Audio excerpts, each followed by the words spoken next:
Lepo pozdravljeni na spletnem literarnem večeru, ki ga prirejata Madžarski kulturni inštitut in založba Apokalipsa. Danes se bomo pogovarjali o zbirki esejev madžarskega misleca Béla Hamvas, ki je izšla v slovenščini pod naslovom Krizologija.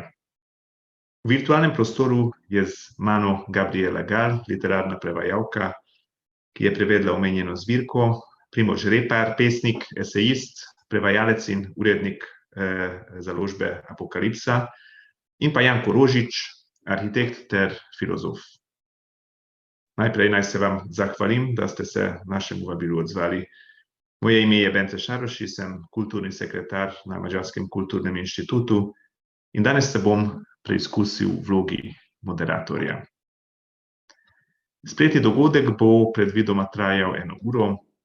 Gledalce naprošam, da morebitna vprašanja pustijo za na konec, z veseljem bomo na nje odgovorili. Seveda pa vas vabimo, da nam tokom celotnega dogodka pošljete vaše vprašanje v okence za chat. Celoten pogovor bomo tudi posneli in ga naložili na YouTube kanal Madžarskega kulturnega inštituta. No pa začnimo. Hamvas je bil po zaslugi založbe Apokalipsa in prevajalke Gabriela Gal preveden že nekajkrat. A kljub temu ga marsikdo ne pozna, zato bi najprej prosil Gabrielo, da nam kratko predstavi Bélo Hamvas. Lepa sploh za možnost, da lahko govorimo danes o Béli Hamvasu in o njegovem delu Krizologija, pa tudi o drugih delih, seveda. Skratka, najprej moram še to reči, da je Hamvas moj ljubi avtor in ga zelo rada prevajam, ker me to delo navdaja z nekim mirom in obrnjenostjo navznoter, z razmislekom, ki potem vpliva tudi na moja ravnanja in na držo in na odločitve v življenju. To so tudi moje take izkušnje, tako da sem bila zelo vesela, da smo lahko naredili to knjigico. Vemo, da je Hamvas ves čas doživljal težke situacije v svojem življenju in vse, kar je pravzaprav napisal, je potrdil s svojim življenjem. Rodil se je leta 1897, da ga postavimo v nek okvir, torej to je že nekaj časa nazaj in od življenja je dobil, kot je sam v Patmosu rekel, 500 let oziroma 71 let, čeprav bi jih potreboval 500, da bi uresničil vse, kar si je zadal. Družina je bila versko in narodnostno mešana, z Madžarske so se preselili čisto na začetku v Bratislavo. Oče bil evangeličan, mati katoliške vere, in sicer oče je, da bi potrdil svojo madžarskost, v bistvu priimek Aschendorf na zaprepadeno sorodstva spremenil v Hamvas. Leta 1915 je maturiral in se takoj prijavil v vojsko. Biti prostovoljec je bilo vprašanje časti. Takoj so ga poslali na ukrajinsko fronto, kjer je doživel živčni zlom. Komaj je okreval, leta 17 ga potem spet pokličejo, na severno italijansko fronto ni uspel priti, ker prav nekje v Sloveniji je padla bomba na vlak, s katerim se je peljal in je bil celo ranjen. Skratka, znašel se je v prvi svetovni vojni in je dobil, kot pravi Dul, tako klofuto, da se je celota zlomila.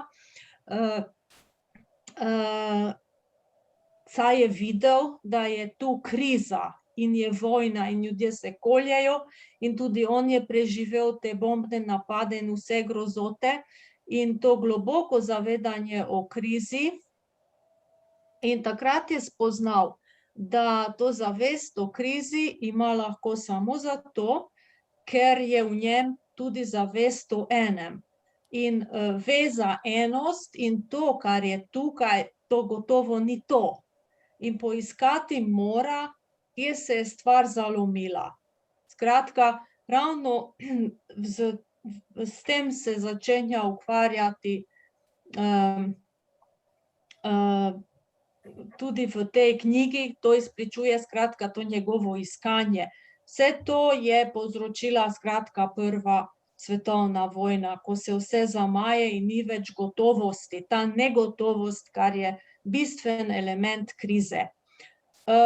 Ker oče noče leta 1919 priseči zvestobe Češkoslovaški, mora družina zapustiti Bratislavo in se preselijo nazaj v Budimpešto.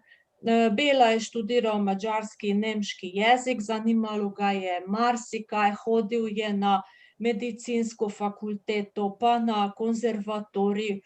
Moram reči, da je že z 10 leti začel igrati klavir in ta ljubezen do glasbe, pa tudi glasbena struktura in ta,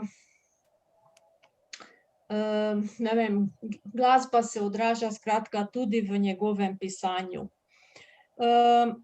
Po študiju se zaposli kot novinar, ker takrat starša nimata več zaposlitve in ju mora pravzaprav vzdrževati, tako da je 3 leta bil novinar, kar je rekel, da je dno bivanja. Žurnalizem je pravzaprav čisto dno bivanja.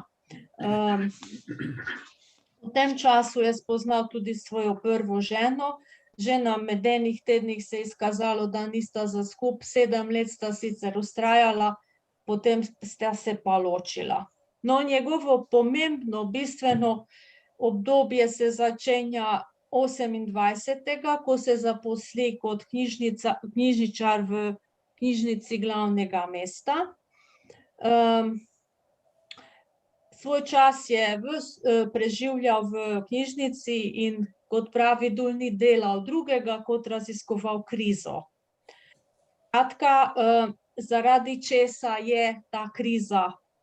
Spoznal je tudi, da vsak ohranja svoje območje v krizi. V krizi je torej družba, v krizi je sociologija, v krizi je znanost, v krizi je vse.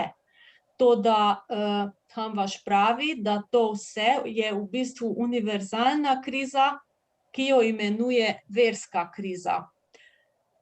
Saj na to se bomo še povrnili in tudi na ta Nietzschejev vpliv, od koder vse to izvira. Hamvaš v tem obdobju veliko bere, piše, objavlja v 25 različnih revijah, tako da deluje v krogu oziroma v skupini Otok, Siget, to je neka duhovna zveza, ki se ukvarja z grško kulturo in se naslanja na grško kulturo, in tudi to je neka logična pot, skratka neko logično sosledje dogodkov lahko vidimo v Hamvaševem pisanju, ker potem, ko izčrpa to krizologijo, se nasloni oziroma študira grško kulturo, grško duhovnost in tu išče neko rešitev, na drugi strani se pa obrne tudi delno zaradi razočaranja nad zahodno mislijo proti vzhodu. V tem obdobju napiše svoje prvo večje delo, to je madžarski Hiperion, to pomeni hiperion, skratka dvigniti se nad zemeljsko bivanje.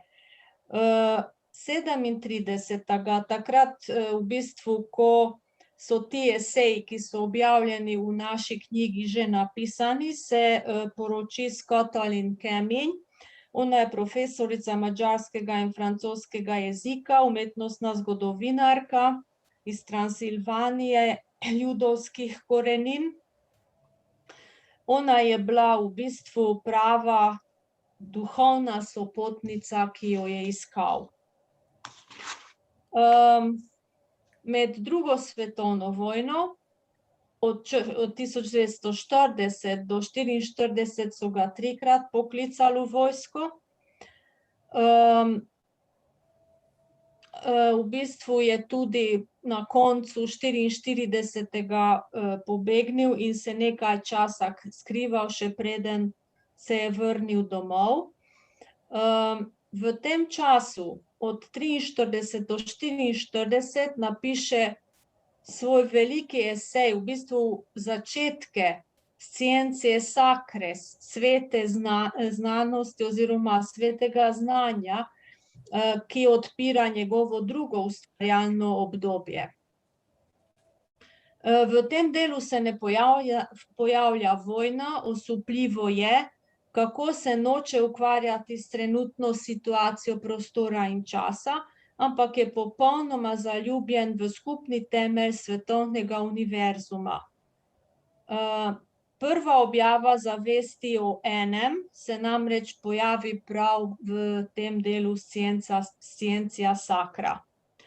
In potem se zgodi kaj? Januarja 45, med napadom na Budimpešto, ko kulminira pekel vojne, pade bomba in zadene njuno stanovanje na Remeteheju in izgubita vse. In nekaj dni po tej travmi v bistvu Hamvaš doživi neko osvoboditev od vsega materialnega in pravi: postal sem berač kot Job. Razumel sem, da je biti berač dobro. Razpostrla se je milost. Svet bivanja je višji od sveta posedovanja. Ugotovi tudi, da leta 45 je obstajala čista situacija, ko bi lahko začeli znova, ko bi lahko obrnili en list v zgodovini človeštva pravzaprav, ampak tega nismo storili, pravi.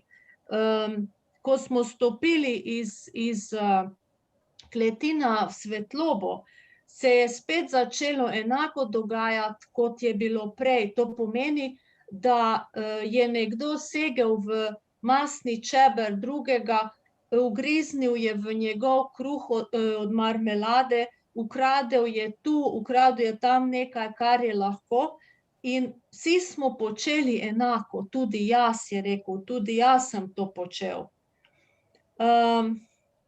Kljub temu razočaranju na nek način, Hamvaš Bela 1945 vendarle vse začne znova.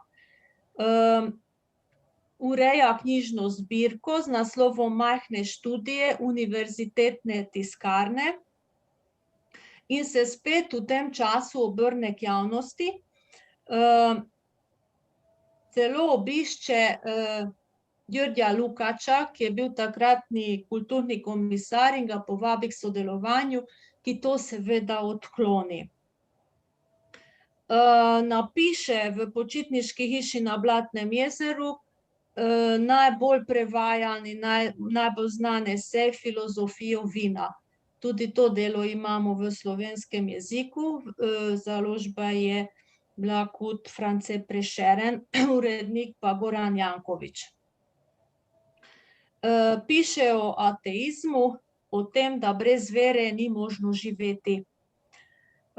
Skratka, v tem času vzpostavi tudi intenzivne stike z mladimi intelektualci, z pisatelji, likovnimi umetniki, ki ga imajo celo za glavnega teoretika, in potem sledi delo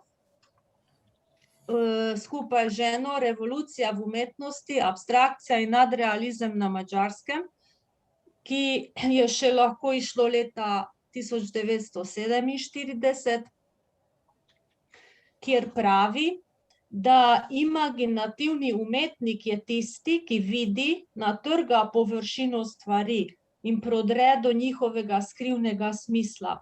Vidi tisto, kar je za površinskim in čutnim videzom stvari. To je osnovni aksiom moderne umetnosti.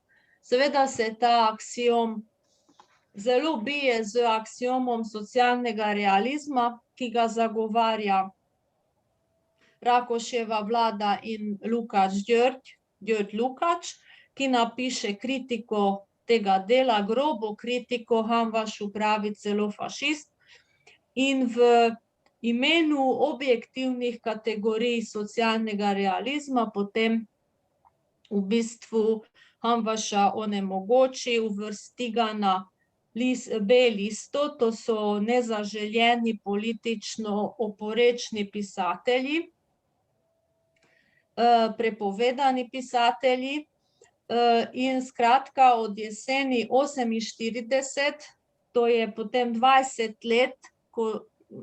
let od začetka dela v knjižnici, on izgubi službo, a ne samo to, izgubi vso možnost objavljanja. Odslej njegova dela objavi lahko samo še v samizdatu in se tudi tako širijo od rok do rok. No in potem pridobi potrdilo o statusu kmeta in 3 leta kmetuje v Szentendre, do leta 51 na Svakovi zemlji. Tu nastanejo eseji v tem času, ki so pa v naši knjigi Silencium, skrivni zapisnik Unikon, v izdaji Beletrine, in hkrati nastaja mogoče eden najboljših madžarskih romanov 20. stoletja z naslovom Karneval. Potem pa 51. ne more več preživeti od kmetovanja in išče zaposlitev in ga najde kot skladiščnik, pomožni delavec na gradbiščih elektrarn v različnih krajih, skratka. Ta del življenja je za Belo zelo utrudljiv, je tudi že star, vstajanje ob ponedeljkih zjutraj ob 4, da bi pravočasno prispel ob 7 na delo, natrpani delavski vlaki in tako dalje. Okoliščine, v katerih je tam bival, je rekel, da je vojna v primerjavi z tem v bistvu bila malenkost, kaj se je tam dogajalo, ves čas je bilo hrupno, skratka izredno težke okoliščine, ampak vendarle dela, vstaja ob 6, prevaja sanskrt, piše, vsaka 2 tedna vrača knjige v knjižnico, skratka ves čas dela, tudi ko med službo, ko potegne lahko predal ven in dela. Skratka, delavcem je tudi igral recimo Schumana, ki ga je imel zelo rad. To so take stvari, na primer nekdo, ki absolutno ni sodil v to okolje. Med leti 59 in 66 nastanejo njegovi eseji, ki jih je zbral v knjigi Patmos. To je eno od glavnih njegovih del, to so mogoče najboljši eseji, ne samo v madžarskih okvirih, ampak tudi v evropskem okviru. Skratka, Patmos je en od poznih del njegovega življenjskega opusa, iz njega seva neka modrost, refleksija in ironija, v intervjuju tudi samoironija. To so eseji, ki se dotikajo vrhov, skratka, sodijo med najboljše eseje 20. stoletja, kaj je v njih pomembnega, prebudijo te. Bela Hamvaš umre v bistvu leta 1968, 7. novembra, pokopan je v Szentendre, kamor se je najraje vračal od vsepovsod. Mi trije smo bili na grobu, obiskali smo Szentendre ob neki konferenci, ob njegovi obletnici. Katalin Til je to organizirala, ona je poznavalka Hamvaša, poučuje etiko, na fakulteti, mislim, v Wegeru. In ona nas je potem povabila, Primož Repar je imel predavanje, obiskali smo tudi njegovo rojstno hišo v Szentendre, o čemer bo verjetno Janko Rožič, ki ima o tej hiši eno prav ekskluzivno idejo, še govoril. Več Hamvaševih del je izšlo pri založbi Apokalipsa. Torej, mogoče, gospod Repar, vi bi nekaj besed rekli o tem, kakšne knjige ste že izdali v minulih letih.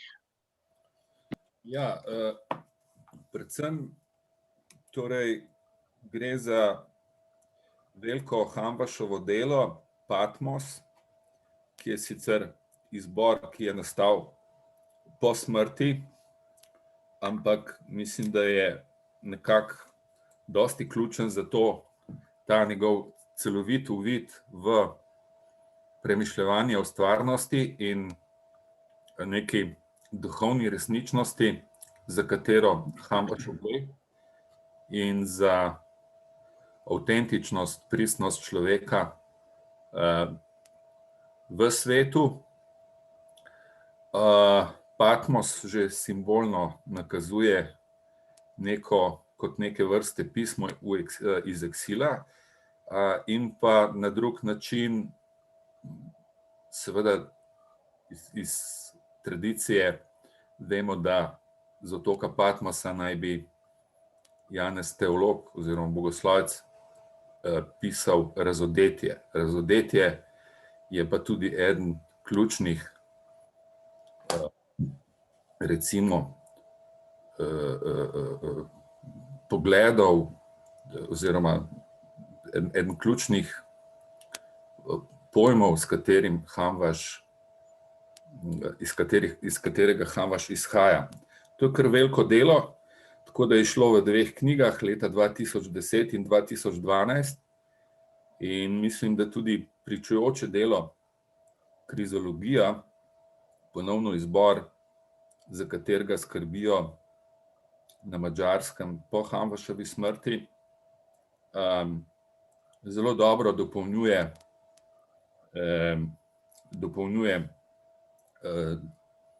Patmos. Patmos je izšel v slovenščini v 2 knjigah, sicer ima izvorno 3 dele. Je v slovenščini, so izšla tudi nekatera druga dela, Silencio in Unikum,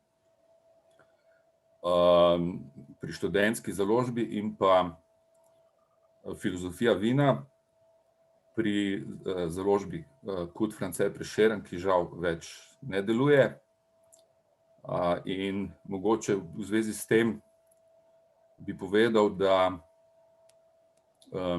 torej Filozofija vina, ki je prvo delo, ki je izšlo v slovenščini, je predstavlja neko svojevrstno Hamvaševo metafiziko, ki izhaja iz, bi rekel, nekega stvarnega sveta, tradicije, vključno z vsakdanjim življenjem.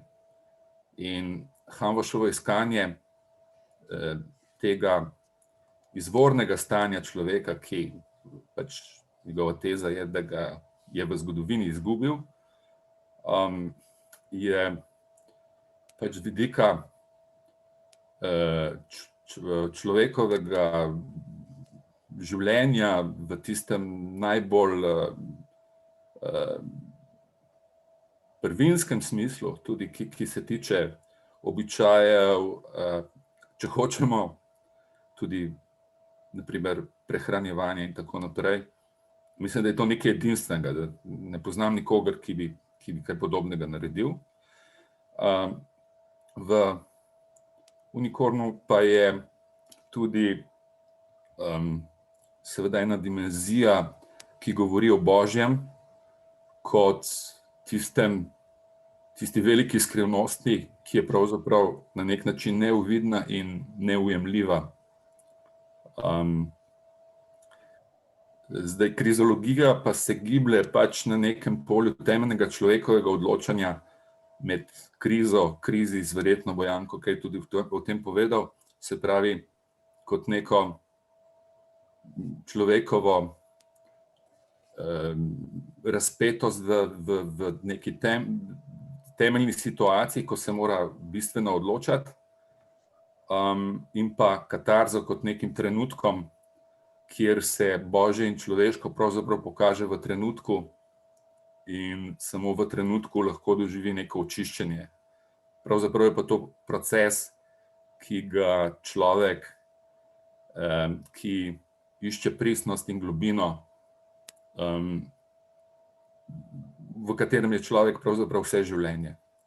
Sedanja zbirka, ki je zdaj izšla pri Apokalipsi, vsebuje 7 kratkih esejev.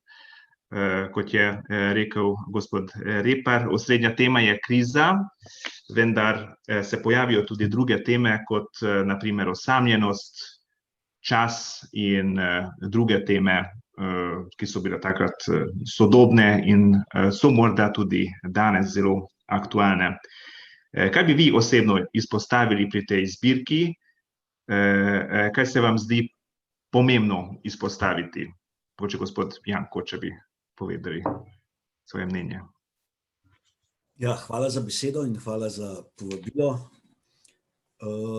Bela Hamvaš je vsekakor avtor, ki človeka ne pusti hladnega. Dejansko ga ali pritegne, ali morda lahko tudi odbije.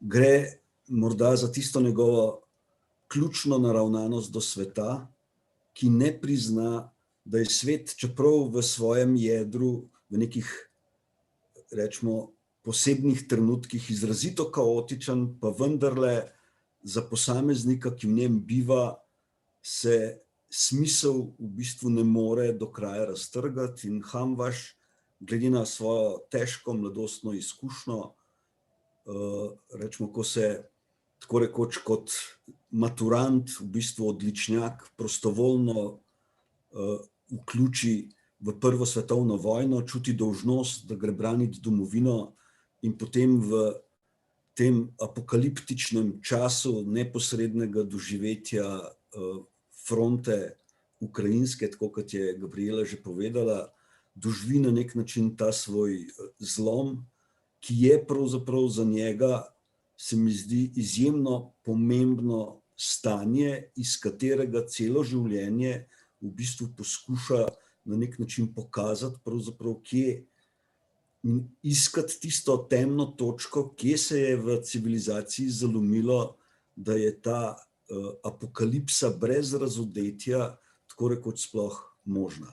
In tukaj je morda res eden od tistih redkih evropskih avtorjev, ki s svojo natančnostjo, erudicijo, vemo, da se je naučil 15 jezikov, da se je dejansko lahko poglobil v najrazličnejše svetovne tradicije, je obrnil pravzaprav to evropocentričnost, kjer vemo, da je Evropa s svojimi vzorci poskušala na nek način kolonizirati cel svet. Tukaj gre za posameznika, ki se zaveda, da je v vsakem jeziku nekaj posebnega, da se svet tudi v tistem najpomembnejšem svetem razodeva tako rekoč v vsakem jeziku posebej in dejansko zato, da pride do te duhovne raznolikosti, pravzaprav mora na nek način v originalu dojeti neke ključne svete tekste in zanimivo mogoče je eno, da pravzaprav ravno ta izkušnja, težka izkušnja Prve svetovne vojne je verjetno vzrok, da v Drugi svetovni vojni intenzivno v bistvu bolj ko narašča kaos in norost vojne okrog njega, nekako spet v bistvu on prevaja pravzaprav svete tekste, zraven pa piše svoje sodobne komentarje, ki jih na nek način zbere v bistvu potem v to svojo scientio sacro, se pravi sveto znanost. Skratka, moderni duh, za katerega vemo pravzaprav, da je madžarski kulturi tako v prevodih kot komentarjih predstavljal tako rekoč najsodobnejše moderne avtorje od Rilkeja, Valerija in ostalih, hkrati pa na nek način se ne zadovolji v bistvu s to na nek način plitvo modernistično strukturo, ampak ves čas izrazito ne samo hrepeni, ampak tudi išče tako rekoč globje stanje, ki opravičuje pravzaprav to sedanje stanje stvari. No in tukaj se mi zdi, da je ravno krizologija, se pravi ti zgodnji eseji, napisani do 36. leta, v tem vmesnem obdobju interregnumu med dvema vojnama, tako rekoč tisti njegov prvi poizkus zaiziti tako rekoč ta kaotični čas, ga premisliti, ne se mu izogibati, ampak dejansko na nek način njegov stil pisanja se bistveno razlikuje od teh njegovih kasnejših faz. Tukaj ogromno v bistvu na nek način citira tudi druge avtorje, je v nekem stalnem dialogu z njimi, hkrati pa z različnih strani pogleda pravzaprav v to kaotično stanje. Osvetli samoto sodobnega človeka, zelo zgodaj prepozna, da ti veliki kolektivni trendi v bistvu ne prinašajo rešitve. Zanimivo je, da srž komunizma vidi v nekem množičnem individualizmu, kjer se posameznik v bistvu ne zaveda svoje življenjske situacije, ampak je pripravljen žrtvovati tako rekoč samega sebe za nek imaginarni projekt. To je pravzaprav njemu jasno že sredi 30. let. Na podoben način v bistvu mogoče prepoznava pravzaprav tudi na drugi strani neko neživljenjsko od stvarnosti odmaknjeno duhovnost v bistvu, ki s svojim dogmatičnim pristopom spet ne zajema tiste bistvene srži stvarnosti. Tako da zelo težko je mogoče to pisanje obnavljati, kajti je izjemno gosto, pravzaprav nosi v sebi ogromno različnih prepletov, tendenc, silnic. Izjemno zanimivo in tudi vsaj meni osebno pa je to branje, ker vidimo pravzaprav, kako sleherno misel vedno znova pravzaprav pripelje na nek način skozi ta kaos do nekega človeškega izhodišča, kjer se vedno znova pravzaprav v teh, rečemo, kaotičnih razmerjih v iskrenem odnosu človeka do sveta rojeva tisto osmišljujoče in na nek način človečnostno. Kljub temu, da tukaj ne ponuja nekih velikih rešitev z izjemno natančno analizo krize, no in ta krizis, recimo, ki smo si ga sposodili od Grkov, in ki je Grkom pomenil pravzaprav trenutek odločitve, za razliko od načina dojemanja zahodnega človeka, ki v krizi vidi kot neko pravzaprav danost, nekaj, kar se dogaja ali celo mogoče samo dogaja in ima človek izjemno malo vpliva na krizo, je pravzaprav kriza nekaj, kar je izrazito pravzaprav notranje stanje.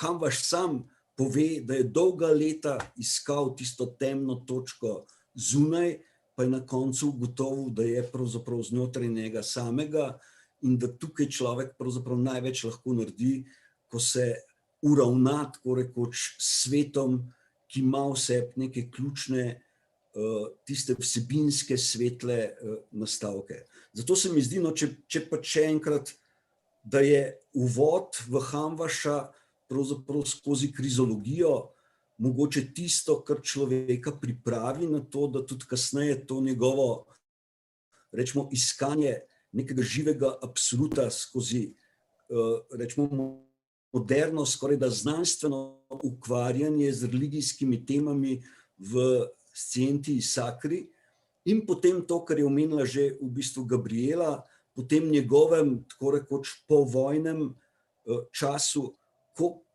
najde na nek način to živo človečnost, ko resnično v teh esejih zadnjih, ki so uvrščeni pol v zbirko Patmos, dejansko začutimo na nek način ta njegov pristen človeški stik z vsem, kar ga obdaja, kjer pravzaprav napiše ene izjemne eseje o obiranju češenj ali o sadnih uricah, kjer dejansko lahko vidimo, kako ta široka in globoka zavest, ko se odpre neposredni percepciji, ko ne išče več nečesa onkraj in čez, ravno v tem izjemno gostem toku časa začuti tisto, da to večno, tisto več na nek način že je in da je to ravno ta odprta človečnost. Ja, res, hvala lepa za vaše mnenje.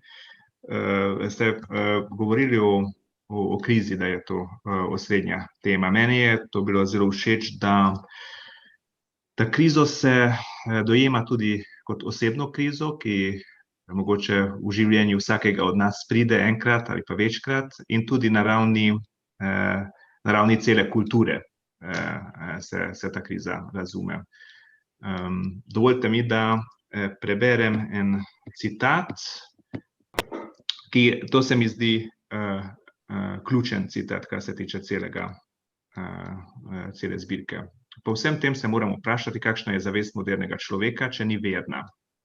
Jasno je, da v njej ne prevladuje globoko doživljanje, ampak empirično, ne transcendentna budnost, ampak telusovska otopelost. Zavest modernega človeka ni jasna, ampak je humanistična.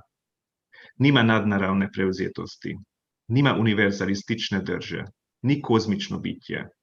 V nasprotju s tem je materialistična, humanistična, empirična.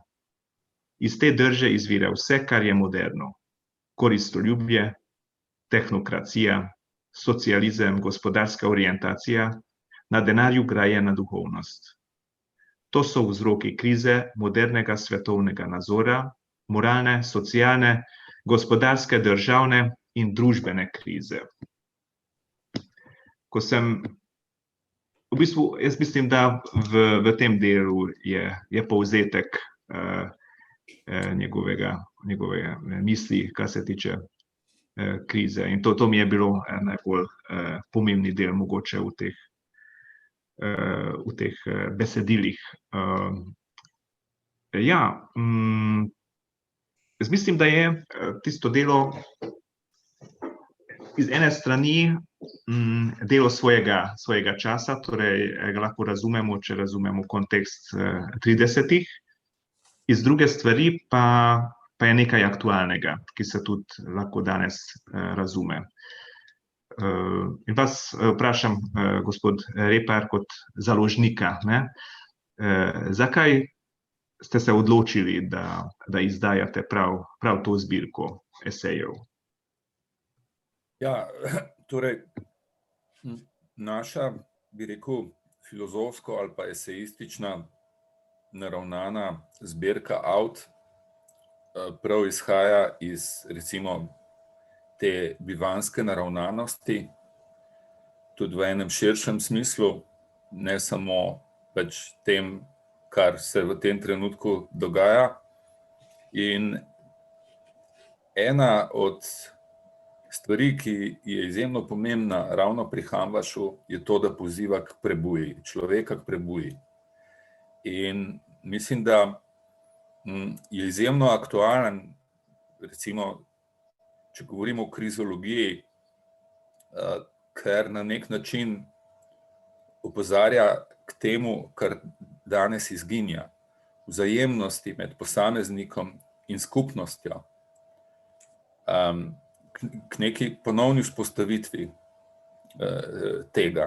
Živimo pa v neki izjemni zmedi in Hamvaš tudi pravi, da recimo, ko govori o sodobnem velemestnem človeku, da je samota postala družbeno stanje, jaz bi rekel družabno stanje.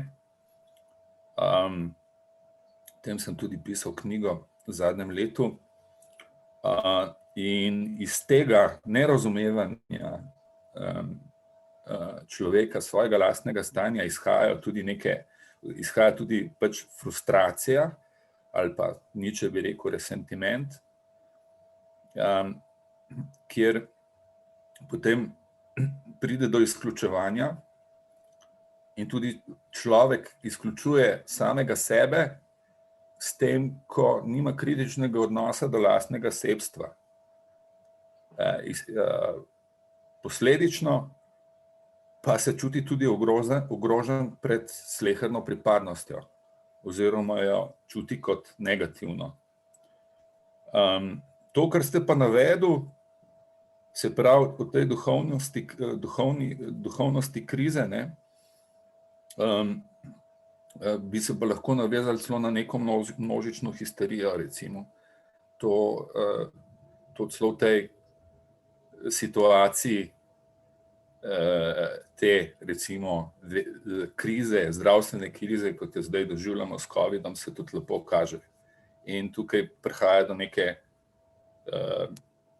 neke polarizacije in nerazumevanja, skratka, do nečesa,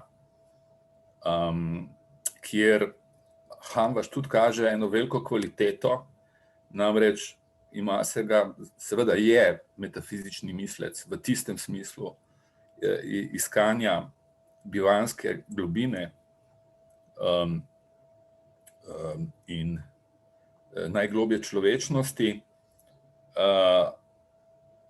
ampak in pač človek je od tega odtujen, ravno s tem, kar ste navedali iz tega odlomka o moderni apokalipsi, se to zelo lepo kaže, ne.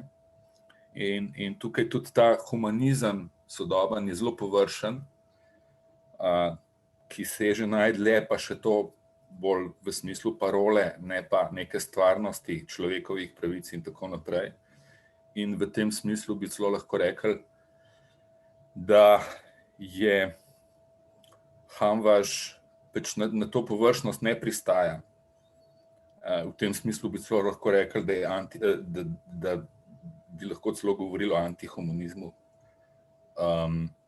Ker seveda ta globja človečnost potrebuje tudi neko neodtujenost in seveda neko presnovo družbenega polja v celoti. Tu seveda je tudi ta razlika, da bi lahko govorili tudi o tiste vrste ekonomije, ki izhaja iz doma, domačnosti, ne brezdomskosti, kar recimo sodobna civilizacija, zlasti industrijska, postindustrijska, ali danes bi lahko govorili o neoliberalizmu, v bistvu to prvinsko ekonomijo, gospodarstvo, oziroma celovit družbena razmerja in družabna zamenjuje z hrematizmom, se pravi z grabežljivostjo, z neko neomejenostjo ekonomije, ki seveda pustoši svet, zastruplja ozračje in zastruplja same odnose. Tako da mislim, da je tukaj Hamvaš izjemno aktualen in aktualen je seveda tudi to svojo metafizično dimenzijo pravzaprav za vse čase, ker išče neko rešitev, ki pač je vselej problem smisla bivanjskega položaja človeka v svetu. Še posebej pa danes. Seveda živimo v nekem določenem trenutku in je ta sinhronost tega za nas izjemno pomembna. Tukaj nam Hamvaš lahko pač ogromno pomaga nekako pri iskanju tega izgubljenega smisla, če hočemo, skozi pač ta civilizacijski razvoj, kot poteka v napačno smer, žal. Ja, čeprav Hamvaš omenja, da je kriza, čeprav to ne reče eksplicitno, ampak omenja krizo kot priložnost za nekaj boljšega. Ker v eseju Kriza in katarza se omenja, da po krizi lahko pridemo do katarze, po čem bomo lahko imeli možnost, da dozorevamo v nekaj boljšega. Ja, Hanvaš govori tudi o tem pretresu, ne? Recimo tudi, ko govori o apokaliptični filozofiji zgodovine, me na nek način to zelo spominja na neke druge, recimo, filozofske, nekaj v srednji Evropi, naprimer Jana Patočke, ki prav tako govori o pretresenosti in se pravi, samo iz tega pretresa, se pravi, ki ga žene nek konec koncev nek notranji nemir, neka tesnova, neka občutljivost, se pravi nekaj, kar je nasprotno tej otopelosti, ki ste jo omenil, lahko pride tudi pač do očiščenja, do nekega preboja iz tega stanja. Mora priti, ne, bistvo je v tem, da se kriza stopnjuje do mere, ko v bistvu se na nek način spremeni v nekaj drugega, ne, in s to katarzo, s tem očiščenjem, v bistvu to dosežemo, skratka, da se to stanje spremeni, kar pomeni, pravi, da je pa potrebno na poti do te katarze biti pogumen, ne, treba se zavedati, spostaviti dvom in kritiko stanja in se upreti proti temu, kar je, in potem se vreči v nek prepad, ker ti ne veš, v kaj se spuščaš, stati na robu prepada in se pač vreči noter. In ko se iz tega prebudiš, greš skozi to fazo očiščenja, se potem v bistvu rodi nov človek.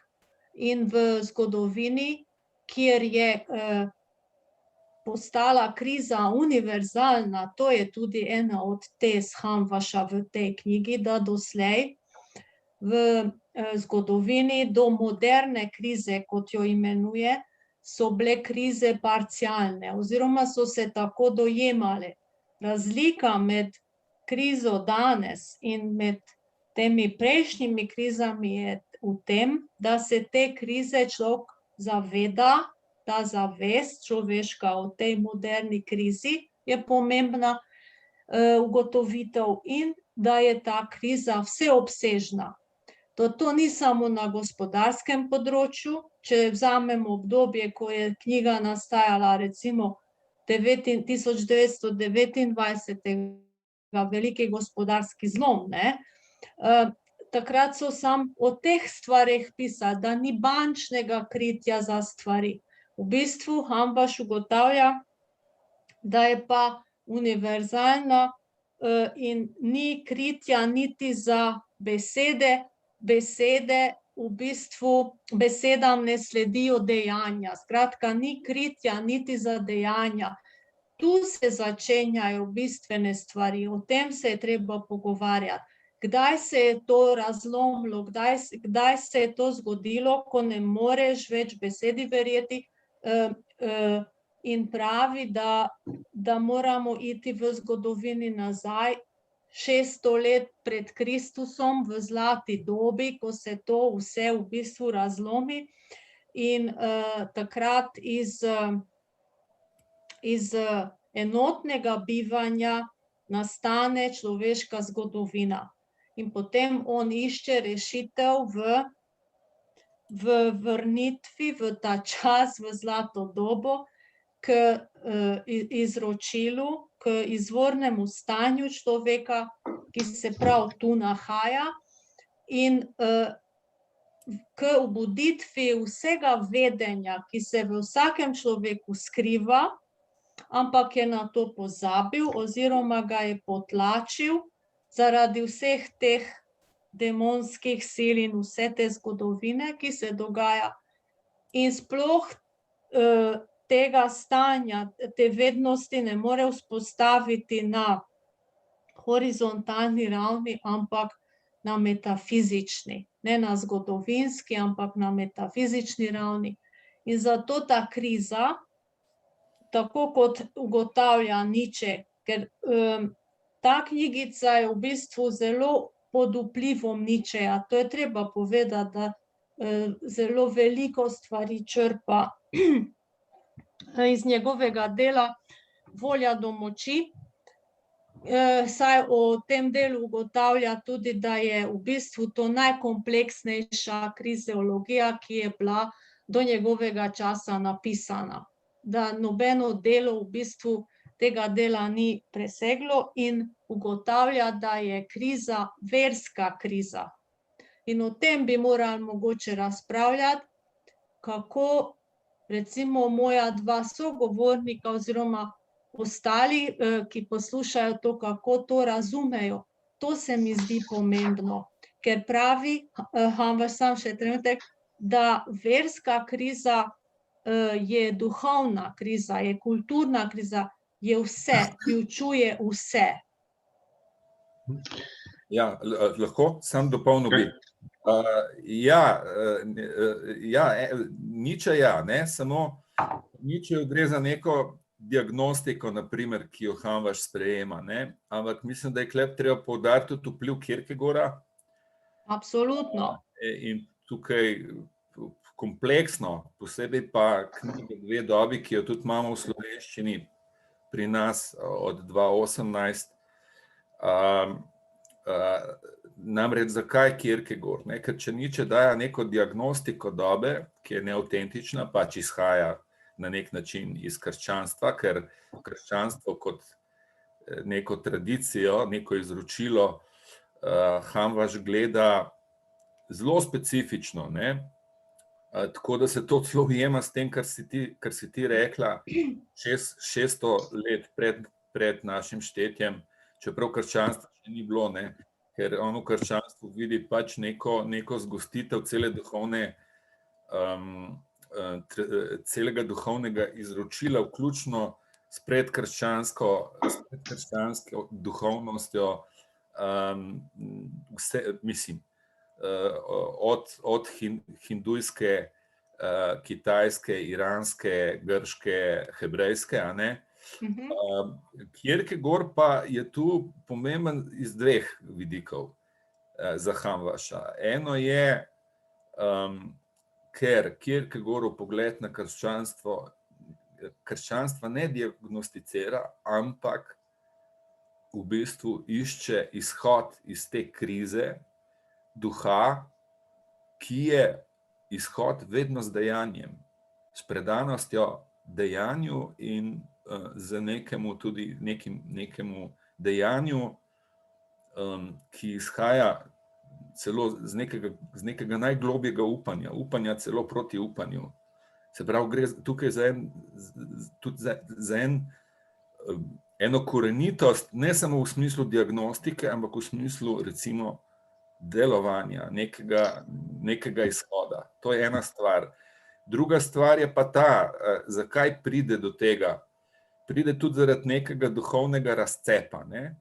Kjer seveda vidi Hamvaš, oziroma je pač tudi oster kritik zgodovinskega krščanstva. Moramo ločiti krščanstvo v svojem bistveni razsežnosti, recimo evangelijski in tako naprej, in pa zgodovinsko pojavnost krščanstva. Tukaj je dedič obeh omenjenih, Nietzscheja in Kierkegaarda, ne? Ni naključje, da Nietzschejevo delo Antikrist in pa Kierkegaardovo delo z vidika mojega pisateljstva, oba izhajata iz nekega napada, ne na krščanstvo, kot se pogosto narobe razume ali pa celo prevaja, rečemo slovenski prevod Nietzscheja, ampak napad na krščansko družbo ali pa krščanski svet, se pravi tisto zgodovinsko pojavnost, ki izhaja iz volje do moči. Ne, tu smo pa pri volji do moči. Toliko. Ja, gospod Janko?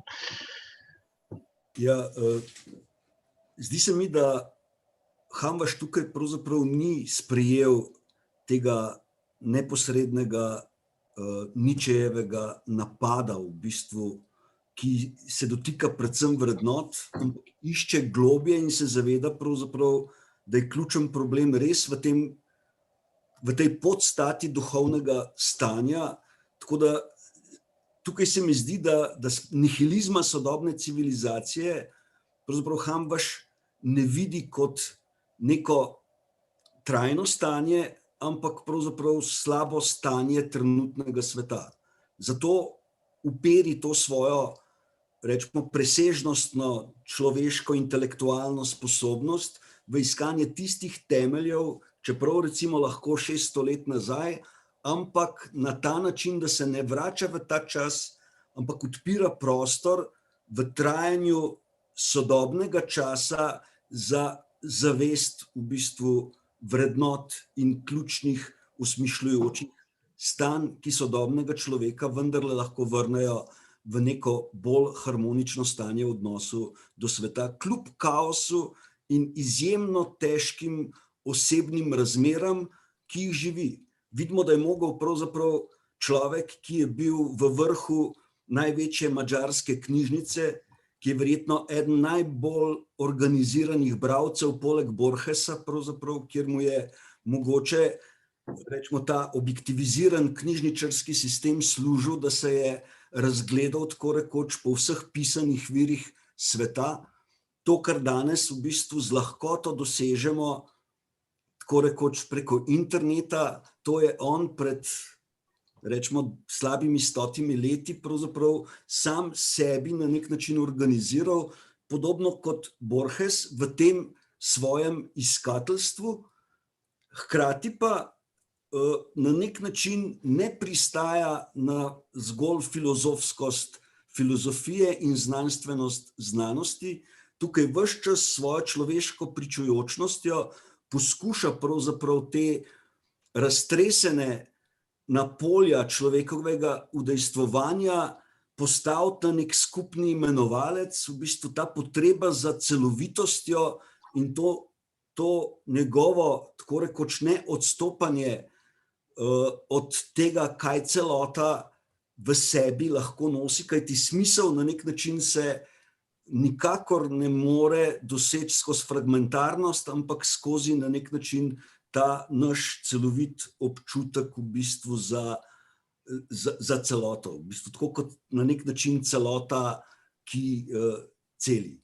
In tukaj se mi zdi, da pravzaprav on, ki ni, rečemo, poklicni filozof, je germanist, ampak že v študiju ne pristaja tako rekoč samo na eno smer svojega intelektualnega razvoja, ampak ves čas poskuša pravzaprav to svojo človeškost in še globje to svojo človečnost na nek način preizkušati pravzaprav v vseh poljih, da lahko pokaže neko presežnost. Zanimivo je, da recimo v Krizi in katarzi on sodobnega človeka napoti ne v beg in skrivanje pred krizo, ampak pokaže, da je rešitev krize vedno v krizi sami. On reče, da končna izostritev krize je že začetek rešitve. To je neverjetno natančna definicija, v bistvu, ki slehernemu posamezniku lahko pomaga, da ne sme na nek način v nekem ključnem trenutku v bistvu zapreti oči, ampak svojo budnostjo omogoči, da gre čez tisto točko prevoja. Tako navznoter psihološko, duhovno, kot tudi na nek način v razreševanju teh zunanjih dejanj. In s tem, ko zdrži pravzaprav človek, ki je bil vrhunski filozof, hkrati s statusom kmeta, preživlja se 3 leta, tako rekoč, na svakovem posestvu, vsak dan s kolesom nekaj kilometrov do železniške postaje, v bistvu potem pa na budimpeštansko tržnico, kjer sam prodaja sadove svojega dela. Ko to ne zdrži, ima status proletarca. In tudi tukaj doseže pravzaprav spet neko razmerje, da kot knjižničar na nek način poklicni postane, tako kot je Gabriela nekje zasledila, izjemno dober skladiščnik. Tako da so ga v teh na velikih gradbiščih elektrarn v bistvu izjemno cenili, ker je imel nek sistem, da je pravzaprav zelo hitro lahko prišel do tistih ključnih stvari, ki jih imel zložene v skladišču, hkrati pa si je spet nekako osvobodil prostor, da je lahko nadaljeval to svoje raziskovanje. Tukaj se mi zdi, da ravno to njegovo življenjsko pričevanje je pravzaprav tista presežnost na nek način, ki jo lahko sodobni bralec danes, recimo v tej globoki krizi, ko jo živimo, ko še nismo začeli razreševati niti ekološke, ko se nam močno v valovih vrača recimo ekonomska, hkrati pa v tem trenutku smo obtičali pravzaprav zaradi tega malega virusa, se ta ogromna moč civilizacije ustavlja skorajda v trenutku. Skratka, končna izostritev krize je že toliko jasna na nek način, da je morda rešitev, kot pravi Hölderlin, da je noč že tako temna, da je pravzaprav jutro dejansko blizu. Tukaj se mi zdi, da pravzaprav Hamvaš res zelo močno govori skozi te različne plasti časovnih izkušenj sodobnemu človeku. In je res preigral nekaj, kar morda rečemo postmoderna struktura, ki vemo, da se je zelo močno začela skozi arhitekturo, potem prežela tako rekoč skoraj vse ostale področja delovanja in se je seveda z nekim New Age-em naselila tudi v neki instant duhovnosti, v nekih hitrih kurzih pravzaprav ponujanja absoluta, kjer je bilo pa ogromno ljudi na nek način razočarani. Hamvaš tukaj pravzaprav tistim, ki vztrajajo v tem, da poceni rešitve ne delujejo, resnično lahko pokaže pravzaprav neko pot, ki jo pa seveda vsak sam lahko prehodi v bistvu z, rečemo, zelo dragocenimi znamenji ob poti, ki nam jih, rečemo, tisti, ki so šli pred nami, v bistvu dejansko lahko na nek način tudi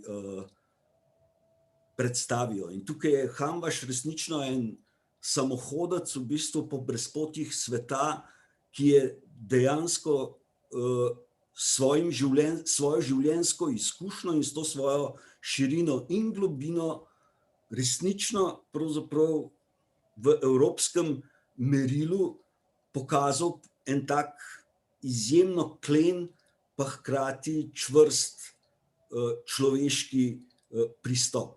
In v tem smislu se mi zdi, da resnično v 21. stoletju morda govori pravzaprav lahko močneje kot v 20. ki vemo, da ga ni ravno široko v bistvu slišalo ali pa tudi sledilo.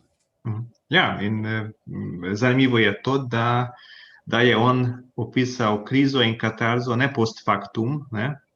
On je napisal to 37. leta, potem nekaj let kasneje je prišla druga svetovna vojna, potem je on osebno izgubil vse, torej vse vnaprej napisal in temu je bil zvest v svojem življenju in to je res zelo zanimivo. Ja. Samo zelo razgledani, veliki umi vidijo v prihodnost. Hamvaš je bil gotovo eden med njimi in taki so redki. Tudi niso razumljeni v svojem času, to je seveda. Kako? Te zgodbe. Pravim, tudi niso razumljeni v svojem času, ne? To je tudi eden od... Seveda. Ja, hvala lepa. Kot smo omenili na začetku, gospod Rožič pripravlja en projekt, kar se tiče Szentendre in v zvezi z zadnjim prebivališčem Bele Hamvaš v Szentendre, tam, kjer je kmetoval. Torej, bi vas prosil, gospod Rožič, da malo predstavite vašo idejo. To je res bolj ideja v bistvu kot projekt, glede na to, da smo skupaj z Gabrielo in Primožem obiskali pravzaprav to mesto, ki je izjemno na nek način res ob Donavi, nekaj 10 kilometrov severno od Budimpešte, dejansko s tem svojim srednjeveškim jedrom, s kar nekaj res zelo dobro razpostavljenih sakralnih objektov, pa hkrati pravzaprav dejansko na nek način zelo dobro pričuje pravzaprav v tem kratkem času, ki ga je Bela Hamvaš preživel tukaj.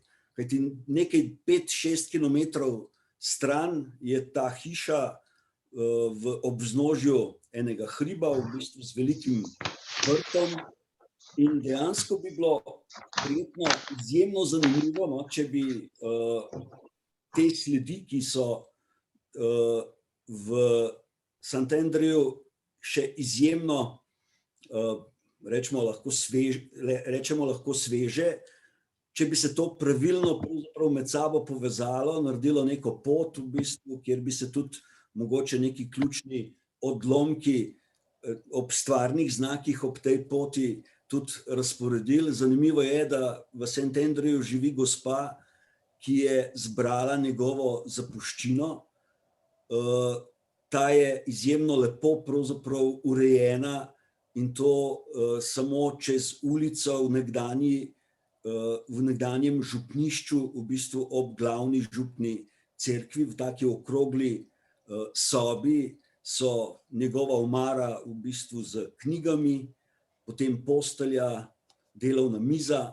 Skratka, dejansko bi v času, rečemo, prebolevanja krize, kjer ogromno ljudi na nek način išče pravzaprav nekaj več, kar lahko samo gola pisana beseda ponudi, v tem medtekstualnem, medvrstičnem branju, kjer je pravzaprav vsaka Hamvaševa misel v preseganju tega, v direktnem dialogu z bralcem ves čas, da bi v tem stvarnem prostoru na nek način izkušnja Hamvaševa se lahko še poglobila v bistvu in na nek način tudi predstavlja tako, da bi mnogim sodobnim Evropejcem v bistvu ta kulturna in duhovna raznolikost, ki jo dejansko Hamvaš v sebi nosi, hkrati pa prepoznava tako rekoč v krščanstvu tisto presežnost ljubezni v bistvu, ki dejansko lahko obogati slehernega, rečemo, iščočega človeka, seveda pa ne na dogmatičen v bistvu in stereotipno klasičen način. Tako da tukaj upam, da se mogoče okrog tega lahko res še pomenimo v bistvu, dejansko pa hiša je tako rekoč na prodaj, ne? In velika škoda bi bila, da pride v roko mogoče ljudi, ki se tega ne zavedajo. Tukaj, če bi pač skupnost mestna odkupila to hišo, pravzaprav ima res možnost, da verjetno ne samo v madžarskem, ampak v evropskem merilu predstavi pravzaprav enega človeka v stvarnem prostoru. Ja, se strinjam z vami. Presega pravzaprav ne samo stoletja, ampak lahko rečemo tudi tisočletja. Ja, se strinjam z vami. Ja, sem obljubil, da se bomo pogovarjali 1 uro, to je že potekla in zdaj je čas na vprašanja. Če kdo ima vprašanje, prosim, da se oglasi. Lahko tudi v chatu napišete.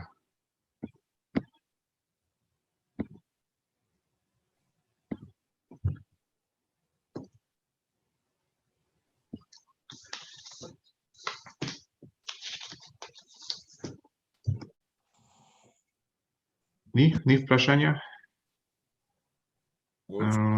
Ja? Ja, seveda.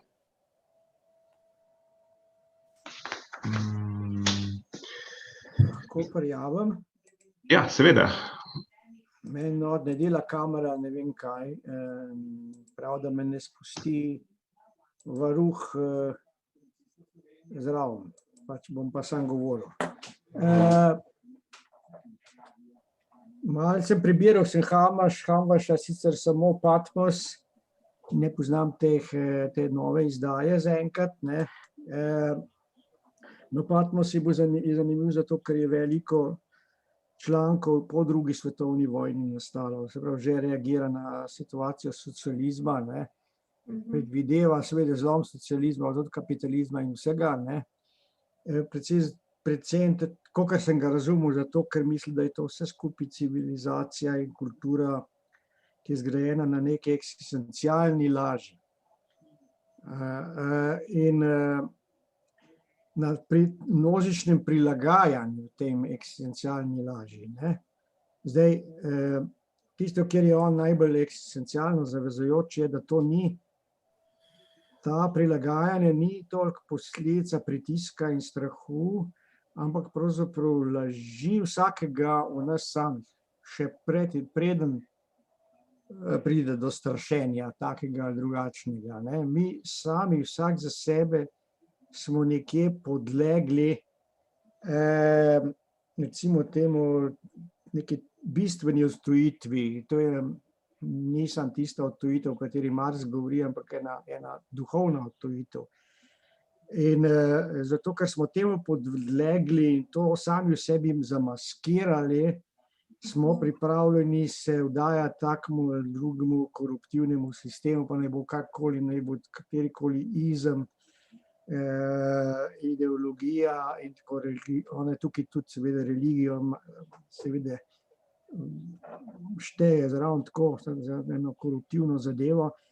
Mislim, mene zanima tukaj njegovo vprašanje glede vere. Večkrat govori o tem, da je glavni problem tega, da je človek izgubil vero tam, ne vem, nekje v sredi in zato krivi za to razsvetljence, recimo, pa ne vem kaj.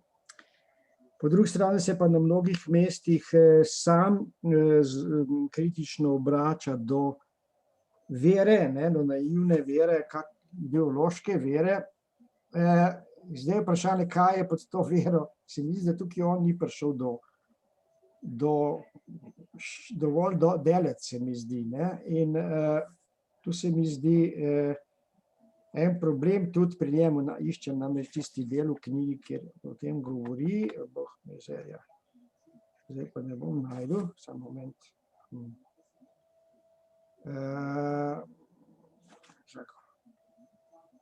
Ker ima, kot kaže, se je v tem trenutku, a slišite?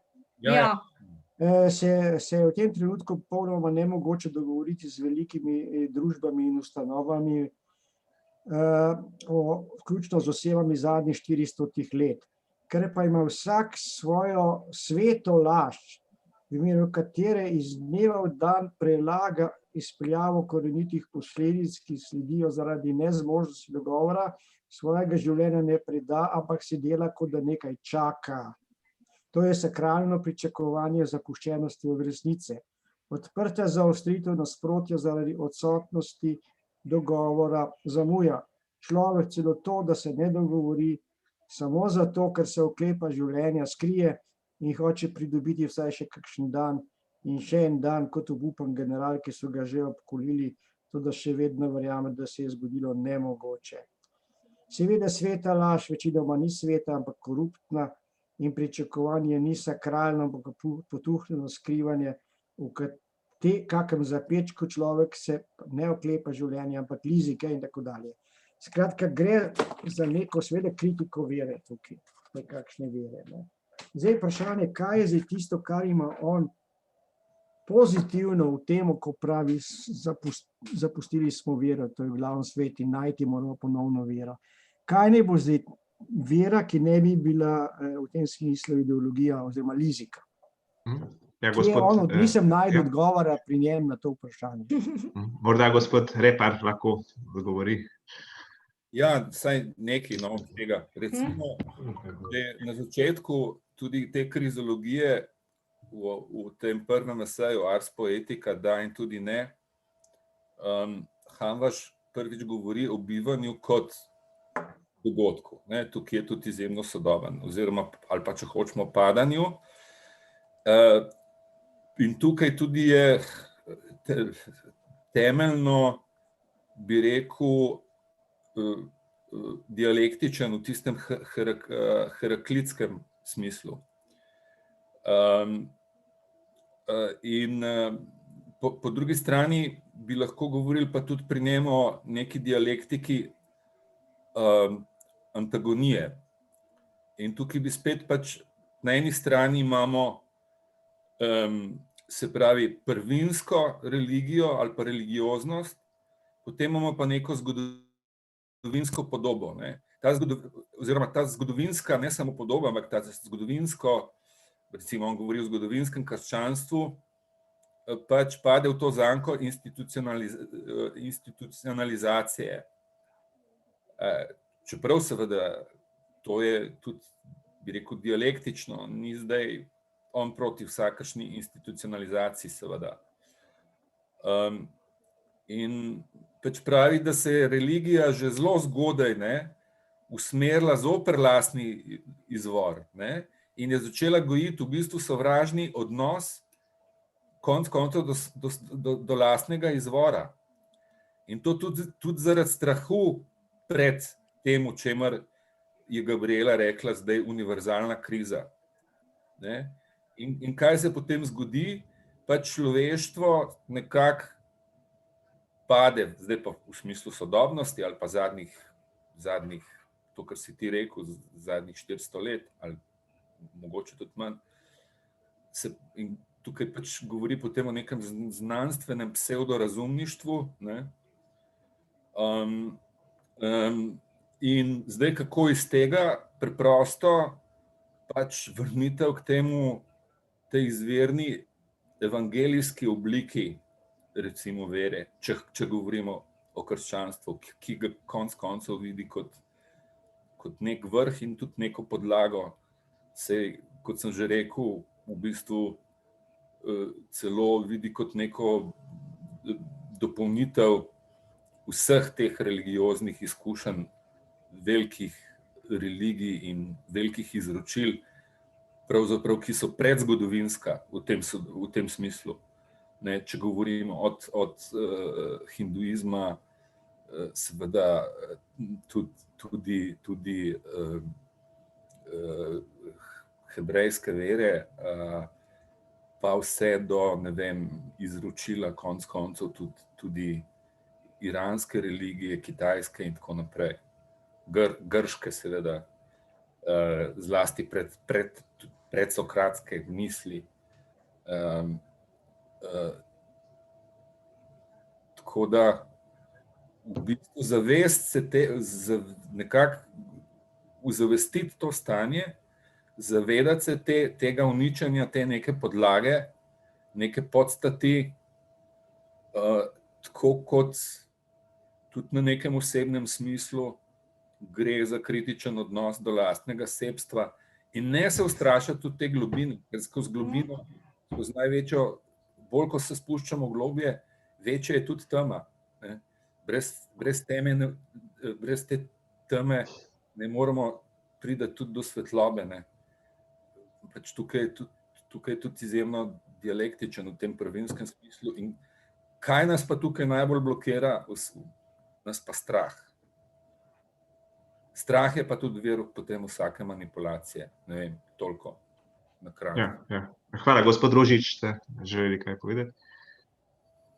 Ja, težko bi rekel v bistvu, da ne da odgovor, recimo, kako bi sodoben človek poglobil svojo vero, ne, ker se mi zdi, da ga niti ne išče. On se zaveda, da na to vprašanje pravzaprav ni odgovora, ki bi ga bilo možno prebrati. Dejansko pa v teh svojih aforističnih prebliskih, ko reče ne govoriti o Bogu, ampak z Bogom, se pravi s to svojo udeleženostjo v igri sveta, s polno zavestjo, tako rekoč kaže, na kakšen način on pričuje pravzaprav o svetu in svetem. Ne prepričuje, ampak zares pričuje. In s tem se mi zdi, da ves čas pravzaprav vodi nek konstruktiven dialog z bralcem, da sam na nek način svojo lastno izkušnjo skozi podobne izkušnje sveta pravzaprav umešča svoje lastno bitje v odnosu do sveta. tukaj se mi zdi, da Hamvaš nikoli na nek način noče igrati ali pa prevzeti vlogo v bistvu tistega dokončnega modreca, ki ponuja v bistvu rešitve. Ravno temu se izogiba. Zato je tudi izjemno paradoksalen. On paradoks pravzaprav unese na nek način v to svoje stalno harmoniziranje nasproti, v bistvu v nek kontrapunkt misli, in kljub temu, ko ga beremo, recimo včasih dejansko nasprotuje nečemu, kar je rekel prej, ampak vedno znova z neko novo presežnostjo. Tako da tista ključna vrednost recimo branja Hamvašovih del se mi zdi, da je ravno to, da poskuša prebuditi tvojo lastno izkušnjo za presežno.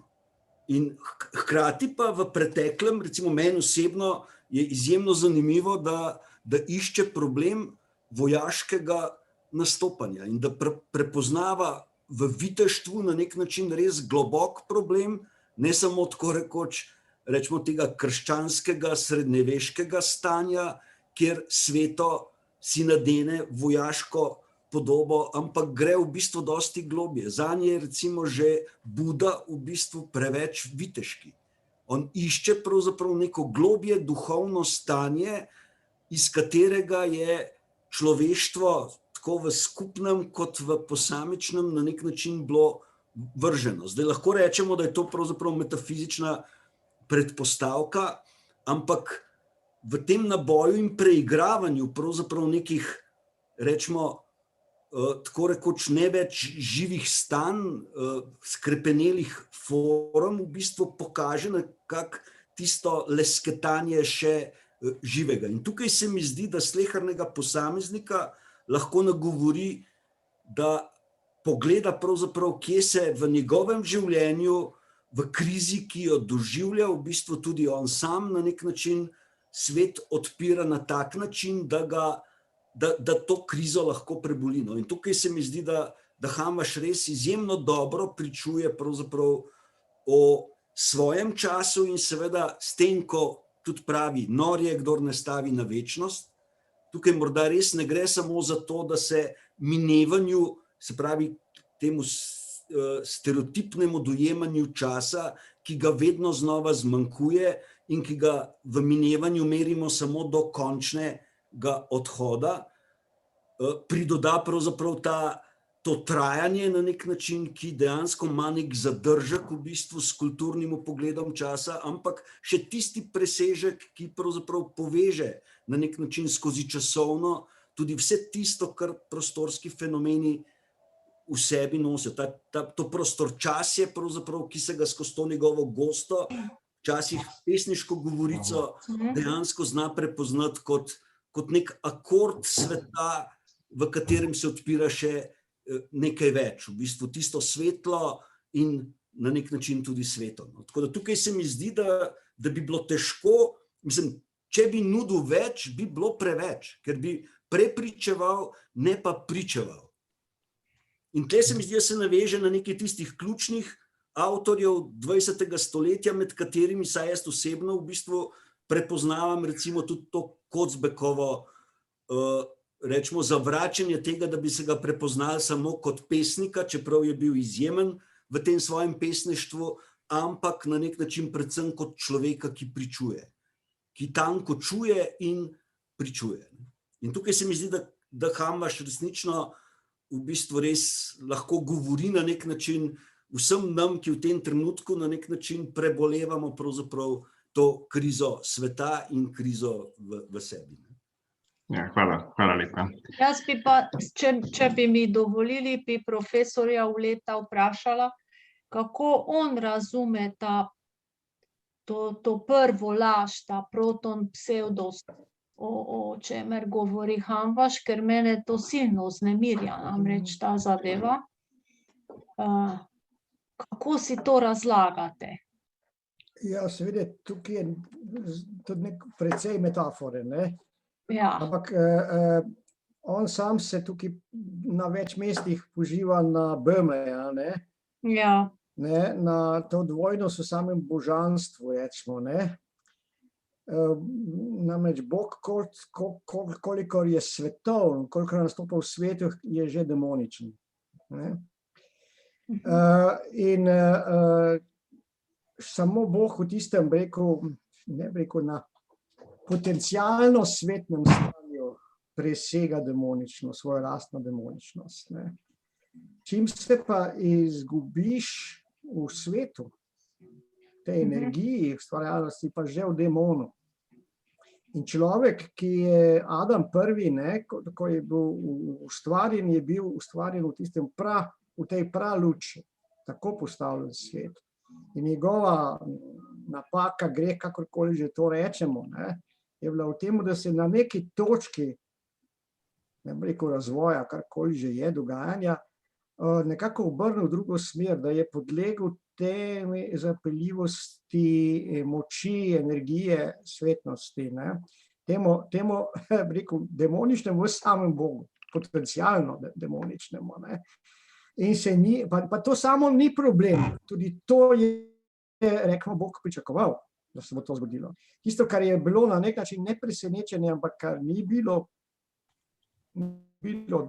kako bi rekel, upravičeno, je pa to, da je človek v temu začaranju obstal in se ni bil pripravljen in nesposoben, predvsem pa nevoljan nazaj obrniti.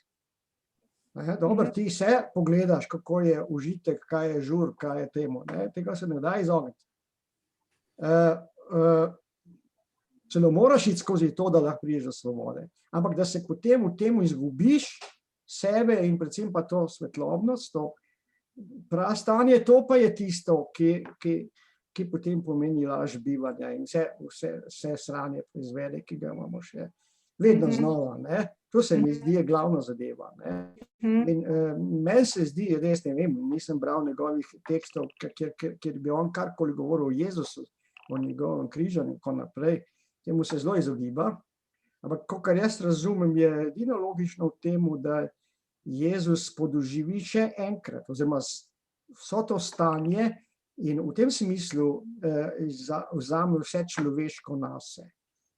V tem, da vso to težo tega obrata, teh pozabe vzame nase in poskuša biti med nami, ne kot demon, neka oblast nad njim, ampak je tvega izgubo božanskega, da je z nami. Da je samo z nami, ko pravi moj Bog, mogoče si me zapustil. Ne, ja, ampak ravno to je vstajenje. On stane med ljudmi, z nami in skupaj z nami tvega, resnično tvega, ali bo prišlo do ponovnega obrata ali ne. Mi smo skupaj, tukaj smo brati, tukaj smo prijatelji, tukaj smo na istem. In tisti, ki spreminja Jezusa v novečnega Boga in nekaj, kar grozi s peklom, nekaj ga spreminja v demona. To je ista napačna vera. Tukaj se mi zdi glavna zadeva, tukaj je nej, seveda, o tem je težko govoriti, ampak tukaj nekako slutim, da je njegova pot. Ne. To verjetno ni demonično v Bogu, ampak je demonično v človeku, ki je pozabil na to Božje. V Bogu same to je itak vedno razrešeno. Ne? V Bogu, kot svetlobe je to vedno, oboje hkrati že v razrešenem stanju. Ampak v svetu, v budisti bi rekli samsari, svetu kot samsari, pa seveda je še kako to prisotno, ta demonična plat, energija. Ne? To pa ja. Ne? In zdaj je ta igra, ne? Kako iz tega ven. Ne? Ja, tukaj gre tudi proti toku filozofije, ne, sodobne, vsaj recimo prevladujočem toku. Celo bi lahko rekel radikalno, da bi se tu dalo misliti mogoče celo dlje od Kanta, ne, ker zlo ne pripiše zgolj sprevrnjenosti srca, ampak koreninom zlobe našega hotenja. Ne. Se pravi, neki samo izberi in v bistvu s tem tudi ne deli neke razsvetljenske naivnosti glede odgovornega človeka. Prav ta neodgovornost je pa na nek način bistvo problemov današnje družbe, učinkovitosti pa korumpiranega življenja, ne, v osnovi. Ampak Hamvaš ne govori, dotaknemo ideologije in tako naprej. Hamvaš ne govori o zlu, ampak o laži. V bistvu. No, Ja, to je res. In tukaj se mi zdi, da je ključno na nek način ravno to, da človekov strah šele napolni pravzaprav tiste oblike, ki jim lahko rečemo demonične. Preseganje strahu v odnosu do sveta in svetega ali pa do svetega, mislim, ta razlom med svetim in svetom ni nujno demoničen. Tukaj se mi zdi, da ravno preseganje tega pravzaprav omogoča na nek način, da se iz kaosa vedno znova vendarle kozmično rojeva. In da preseganje krize pravzaprav je ravno v sveži povezavi med tema dvema poloma. In tukaj mogoče recimo tudi novoveška izkušnja z vso znanostjo nam pokaže, da med svetlobo in temo ni ekvivalenta z napačnim ali pa z drugačnim predznakom, ampak je pravzaprav tema neke vrste manjko svetlobe. Pravzaprav je svetloba, ki se je ujela v telesno strukturo v bistvu in vrže senco. In zdaj se mi zdi, da šele človek s svojim strahom v odnosu do teme tako rekoč napolni to z lažjo, z utvaro, se pravi ne s stvarjo, ampak z utvarnim, in da tukaj nastopi pravzaprav ta problem. Mislim, da Hamvaš na nek način kliče k izostritvi krize za nov možen začetek, v bistvu, ki je ravno znotraj tega stanja. Tako da mislim, med esenčnim in senčnim se je dobro vedno znova odločiti za esenčno. Se pravi, senca, tako kot na sončni uri, nam vedno pokaže, od kod sije svetloba. To je nekaj, ja, to je nekaj. Čeprav je on tudi problem, kar jaz vidim še en problem, je to, da se on velikokrat pa zaletuje v te, rekel, čisto politično svetovne dogodke in jih obravnava z metafizičnega stališča. In to so malo prehitri preskoki, s tem, da delaš recimo moderno družbo, kulturo, umetnost, neposredno za demonično, neposredno za laž in tako naprej. Ker se mi zdi, da je malo prepocen, prehitra, ne bi kot to rešitev, prehitro zaostritev. Po drugi strani pa pravi, da naj vsak človek sam v sebi najde rešitev. Po eni strani obtožuje cel sistem stvarnosti, tako rekoč za to, po drugi strani pa nalaga človeku neznansko nalogo, da naj v sebi vendar najde neko točko nelažnosti. Kako naj pa to naredi, če je pa ves sistem lažni? Tukaj se mi zdi, da je nekaj, jaz saj nisem našel enega neravnotežna, nekega izhoda iz tega. Vsaj znotraj njegove perspektive. Vem, da je on tle neznansko trpel, da je to on vsak dan doživljal vedno znova, ampak vseeno, človek bi rekel, da iščemo nekakšno oporišče, ki je čez vendarle, če je individualno, je hkrati tudi čez individualno in ni zgolj metafizično, ampak je tudi nekako v nekem smislu svetno. Kako bi rekel, rabimo spiritualni revolucionarni proletariat, če sem se malo zloben, marksističen, nekaj takega. Ampak on opozori, da je to pravzaprav neke vrste množični individualizem, da to ni pravi kolektiv. Ker on res v komunizmu prepozna pravzaprav žrtvovanje posameznika zelo zgodaj. Ko še ni šlo tako daleč, recimo, dobro, v Rusiji že, ampak te stvari niso bile, mislim, je med prvimi evropskimi intelektualci, ki res postavljajo definicijo tega notranjega, strukturnega, konec koncev sociološkega problema. In tukaj se mi zdi, da je ta njegova misel zelo zanimiva. Meni osebno, moram reči, izjemno všeč esej o vijoličnem in zelenem, kjer preko struktur barve sega v različna obdobja, z neverjetno natančnostjo, prek, rečemo, antike, renesanse do te sodobne slike, pravzaprav, kjer se preko kubističnih slikarjev pravzaprav nova kombinacija, disharmonična, ne, zeleno in vijolično, ampak vsem tem on vidi na eni strani vijoličnost duhovnih procesov, vključno za jedrsko fiziko, ne samo teh, rečemo, starih odnosov v teološkem smislu, ampak tudi v bistvu v iskanju duha sodobne znanosti, na drugi strani pa napove v 60-ih letih celotno zeleno gibanje, v bistvu z vsem na nek način tudi v bistvu delno zasenčenim ekološkim, politično zelenim strankarstvom, recimo, ne. Tako da v teh prebliskih, recimo, ko povezuje različna področja, se mi zdi, da res izjemno veliko pove v nečem, kar ni ustaljen, rečemo, priznan, konvencionalen ali filozofski, znanstveni ali pa umetniški jezik, ampak nekaj vmes. In te prebliski, ta aforistična jasnost, se mi zdi, da dejansko odpirajo pravzaprav neke nove možnosti. Ja, hvala. O tem bi veljalo še dalje premišljati.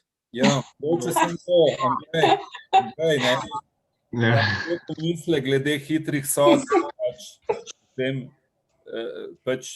tukaj mogoče vseeno samo tukaj en določen vpliv je, ne, Guénona, ne vem, kako se izgovori. Guénon, ja. Ja, mogoče je tukaj povzročil. Se mi zdi, ja. Ja, Zdaj bomo pa na njega svarili, nedoslednosti pri Hamvašu. Ja. Ja, hvala lepa. Če je še kakšno vprašanje pa tema, ki jo nismo obravnavali. Meni se zdi sicer res, to so zgodnje eseje od Hamvaša in meni se zdi, da v kasnejših esejih, kasnejših delih veliko bolj podrobno obravnava podobne teme. In res tistih 20 let se pozna na teh kasnejših delih. Enostavno se bolj dozoreva. Ja, v redu. Če ni drugih vprašanj, jaz bi se zahvalil za pozornost, za udeležbo. Ja, gospod Reper? Jaz bi mogoče samo to dodal, sem že prej pravzaprav mislil, pa sem pozabil.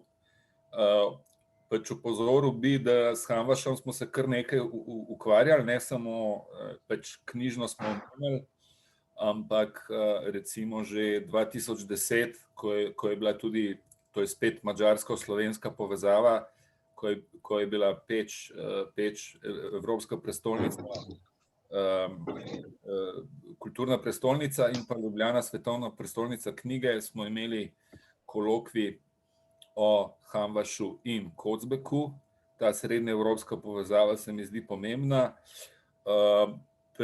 Leta 2018 v okviru Kierkegaardove konference pa na vašem inštitutu, kjer je predavala tudi že omenjena Katalin Til in izvrstno predstavlja njegovo filozofijo v navezavi na dva vera, sodobna Nietzscheja in Kierkegaarda.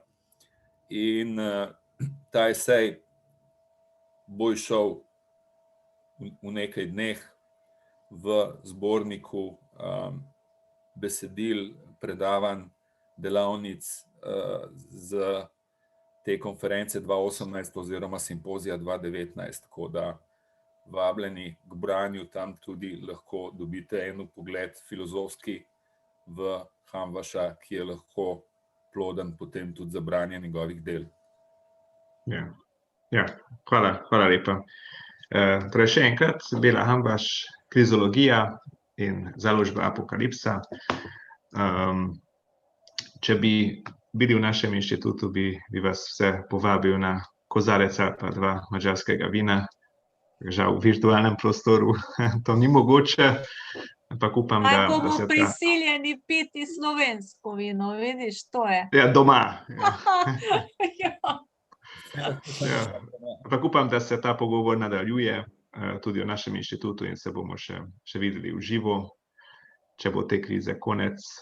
In, ja, Krize hvala ne lepa bo še enkrat. konec, krize ne bo konec. Ne bo konec. Ampak bo odbor. Pili upam. bomo pa vseeno, saj nam je to že predlagal v filozofiji vina. Ja, ja, naj Pili bo tako. bomo in namesto časopisov, ne, danes vidimo, kakšni so, bomo brali pesnike.